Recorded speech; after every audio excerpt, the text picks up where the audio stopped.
నమస్తే అండి, నేను రజాక్. 2019 జూన్ 25 ఆంధ్ర రాష్ట్ర ప్రజానికం మర్చిపోలేనటువంటి రోజు.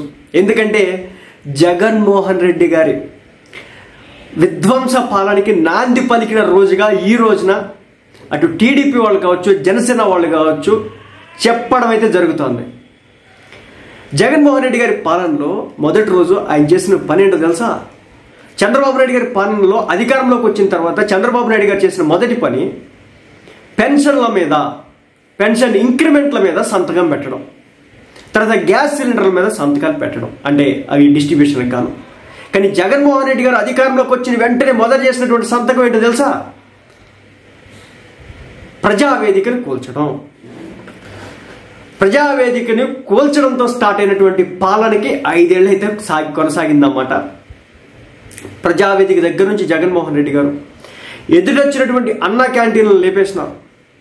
ఇక ఇక్కడ ముఖ్యంగా గుర్తుపెట్టుకోవాల్సింది, తాడేపల్లిలో ఆయన నివాసం ఉంటున్నటువంటి ఇల్లు ఏదైతే ఉందో ఆ ఇంటి చుట్టుపక్కల ఉన్నటువంటి ఇళ్ళు ఏవైతే ఉంటాయో వాటిని తీసేసినారు. వాళ్ళ బాధ వర్ణాతీతం. ఈ రోజుకి కూడా వీడియో బయటలో ఉంటే యూట్యూబ్ ఛానల్స్లో ఎత్తుక్కోండి అన్నమాట. తాడేపల్లిలో జగన్మోహన్ రెడ్డి గారు ఇంటి చుట్టూ ఉన్నటువంటి ఇళ్ళన్నింటినీ కూడా లేపేసినటువంటి రోజు. అప్పటి నుంచే స్టార్ట్ అయింది. ఎందుకంటే ఆయన అక్కడికి వస్తున్నారని చెప్పేసి. ఆ తర్వాత కొన్ని దేవాలయాలను తీసేసినారు, అది ఇది. ఆ తర్వాత మరీ ముఖ్యంగా పోలవరం అన్నమాట. అప్పటి వరకు సోమవారం అంటే పోలవరం అన్న దానికి గాను జగన్మోహన్ రెడ్డి గారు అధికారంలోకి వచ్చిన తర్వాత అసలు పోలవరం ఊసే లేకుండా పోయినటువంటి పరిస్థితి ఒక దాన్ని తీసుకొచ్చినారు. ఇక ఆంధ్ర రాష్ట్రానికి సంబంధించిన రోడ్ల సంగతి మీకు తెలిసిందే. అప్పటి నుంచి 5 సంవత్సరాల్లో రోడ్లు పడినటువంటి పరిస్థితి. జగన్మోహన్ రెడ్డి గారు ఆ రోజు మాట్లాడినటువంటి మాటలు ఈరోజు సోషల్ మీడియాలో సర్క్యులేట్ అయితేనే నారా చంద్రబాబు నాయుడు గారి అకౌంట్లో కూడా పోస్ట్ చేస్తున్నారన్నమాట. ఆయన కూర్చొని ఈ డెమోలేషన్ చేయమని చెప్పేసి కలెక్టర్లతో సమావేశం ఏర్పాటు చేసినటువంటి పరిస్థితి. అది కూడా అదే ప్లేస్లో కూర్చొని ఆ సమావేశం పెట్టినారు. అసలుకి ఒకే ప్లేస్, అదే ప్లేస్లో కూర్చొని అదే ప్లేస్ని సర్వనాశనం చేయమని చెప్పేసి ఆర్డర్స్ ఇచ్చినారంటే నేను అర్థం చేసుకోవచ్చు ఆయన విజన్కి ఉన్నటువంటి లక్షణం. ఏదైనా మనం ఇంట్లోకి వెళ్తున్నామంటే కుడికాలతో అడుగుపెట్టి శుభకార్యానికి కుడికాలు అడుగుపెట్టి అన్ని శుభాలు జరగాలని చెప్పేసి, మంచి జరగాలని చెప్పేసి ఒక్క చెడు మాట కూడా పలకకుండా వెళ్తూ ఉంటారు. కానీ జగన్మోహన్ రెడ్డి గారి హయాంలో ఏం చేసినారో తెలుసా? ప్రజావేదిక కూల్చడం ద్వారా విధ్వంసానికి శ్రీకారం చుట్టినారు. ఆ రోజే స్టార్ట్ అయింది. ఆ రోజే బేసిక్గా ఎవరైనా మొదటి రోజు విధ్వంసం సృష్టించాలనుకుంటారా? లేదంటే అది కూలగొట్టాలనుకుంటారా? లేకపోతే ఇంకో ఏదైనా పగలగొట్టాలనుకుంటారా? లేదు కదా. మంచి జరగాలి, మంచి జరగాలి, మంచి జరగాలి అనుకుంటారు. కానీ ఇక్కడ ఏం జరిగింది? పగలగొట్టడం జరిగిందన్నమాట. ఇక 6 ఏళ్ల క్రితం ఇదే రోజు 1 గంటన్నర పాటు కలెక్టర్ల కాన్ఫరెన్స్ని అయితే నిర్వహించారన్నమాట జగన్మోహన్ రెడ్డి గారు. సో ఆ నిర్వహించిన తర్వాత ప్రజా సంపద అయినటువంటి ప్రజావేదికను లేపేమన్నారు. మీకు విషయం తెలుసా? ఆ ప్రజావేదిక కట్టింది జనం సొమ్ముతో. ఈ అక్షరాల 8 కోట్ల రూపాయలు ఖర్చు చేయడం జరిగింది. దానికి సంబంధించిన డెబ్రీస్ ఏవైతే పగలగొట్టినటువంటి ఆ మొక్కలు ఏవైతే ఉంటాయో, సిమెంట్ మొక్కలు, ఇటుకలు, అవన్నీ కూడా ఈ రోజుకి అక్కడే ఉన్నటువంటి పరిస్థితి. లెక్క ప్రకారం ఈ 8 కోట్లతో నిర్మించినటువంటి ఆ నిర్మాణం ఏదైతే ఉందో దానికి ప్రభుత్వ కార్యక్రమాలకి, సమీక్షలకి, సమావేశాల నిర్వహణ కోసం ఉపయోగించేదన్నమాట.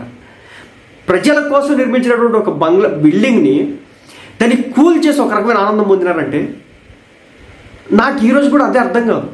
అదేమన్నా చంద్రబాబు నాయుడు గారు సొంత ఇంటి మాదిరి కట్టుకున్నారా? లేదంటే ఆయన నివాసం ఉంటున్నారా? నారా లోకేష్ గారు నివాసం ఉన్నారా? నాకు అర్థం కాలేదు. అది ఎందుకు కూల్చినారు ఈ రోజు కూడా? వైసీపీ వాళ్ళు ఎవరైనా సమాధానం చెప్పవచ్చు. అది ప్రజావేదిక, ప్రజల కోసం కట్టినటువంటి వేదిక, ప్రజల కోసం సమీక్షలు చేయడానికి ఏర్పాటు చేసినటువంటి ఒక వేదిక. ఆ వేదికని ఎందుకు పగలగొట్టి ముక్కలు చేసినారు ఈ రోజుకి నాకు అర్థం కాదు. ఎందుకంటే 8 కోట్ల రూపాయలు పెట్టి కట్టింది సర్వనాశనం చేసేస్తే మరి జగన్మోహన్ రెడ్డి గారి గత 5 ఏళ్ల పాలనలో ఒక రిషికొండ ప్యాలెస్లు అనేవి తప్పితే ఏం కట్టినారు నాకు ఈరోజు కూడా అర్థం కాదు. అమరావతి ఈరోజు వెళ్ళండి, ఏ బిల్డింగ్లు కడుతున్నారు కనపడుతుంది. ఏఐఎస్ ఆఫీసర్ బిల్డింగ్ దగ్గర నుంచి మొదలు పెడితే ఐకానిక్ టవర్స్ వరకు, హైకోర్టు బిల్డింగ్ దగ్గర నుంచి మొదలు పెడితే కెనాల్స్ వరకు, రోడ్ల వరకు, ప్రతి దానికి కూడా భయంకరమైన నిర్మాణాలు జరుగుతూ ఉన్నాయి. మీరు చూపించండి అక్కడ ఒక్క రిషికొండ బిల్డింగ్లో ఎందుకు కట్టినారో మీరు సమాధానం చెప్పండి కామెంట్లు, మీకు తెలిస్తే కనుక. అది గత 5 ఏళ్ల పాటు పేదల ఇళ్లు కూల్చేస్తున్నారు, ఆస్తులు విధ్వంసం చేస్తున్నారు, పథకాల రద్దులు, చిరుద్యోగుల తొలగింపులు, ఆత్మహత్యలు, ఆత్మహత్యాయత్నాలతో రాష్ట్రంలో అశాంతి, అవాంతరం ఇదంతా కూడా చేసుకున్నారు. అసలు జగన్మోహన్ రెడ్డి గారు ఇంత దారుణమైన ఓటమి కారణం ఏంటో తెలుసా?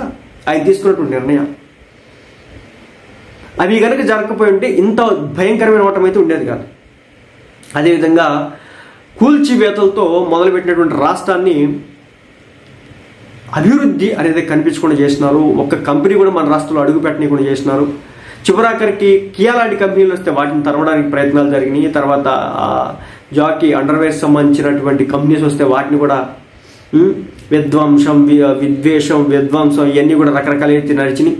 పగ, ప్రతీకార, కూల్చివేతలు, అణిచివేతలు ఎదురొచ్చినోడి వేసేయడం ఎంత జరిగింది. చివరాఖరికి మాజీ ముఖ్యమంత్రి చంద్రబాబు నాయుడు గారిని కూడా, అంటే అప్పటి మాజీ ముఖ్యమంత్రి ఇప్పుడు ముఖ్యమంత్రి గారు, ఆయన్ని కూడా వదిలిపెట్టకుండా ఇది బొక్కలు చేసినారు. దొరికితే నారా లోకేష్ గారిని వేసేటట్టుంటారు. పవన్ కళ్యాణ్ గారిని అయితే ఆ నోవెటల్ హోటల్లో పెట్టి దిగ్బంధనం చేసినారు. 2-3 రోజులు బయటికి రాని కూడా చేసేసినారు.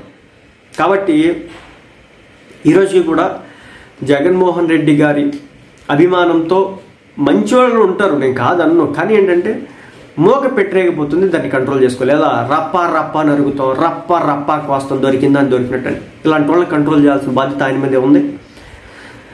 ఓటమి పాలనలో ఇలాంటి అరచకాలకి చోట్లేదు. అందులో భాగంగానే ఎవడైతే రప్పా రప్పా నరుగుతా ఉన్నాడో 14 రోజులు బొక్కలో వేసినారు. జ్యుడిషియల్ రిమాండ్ అయితే పడింది. మరి ఎప్పుడు బయటకు వస్తాడో చూడాలా. అది పరిస్థితి.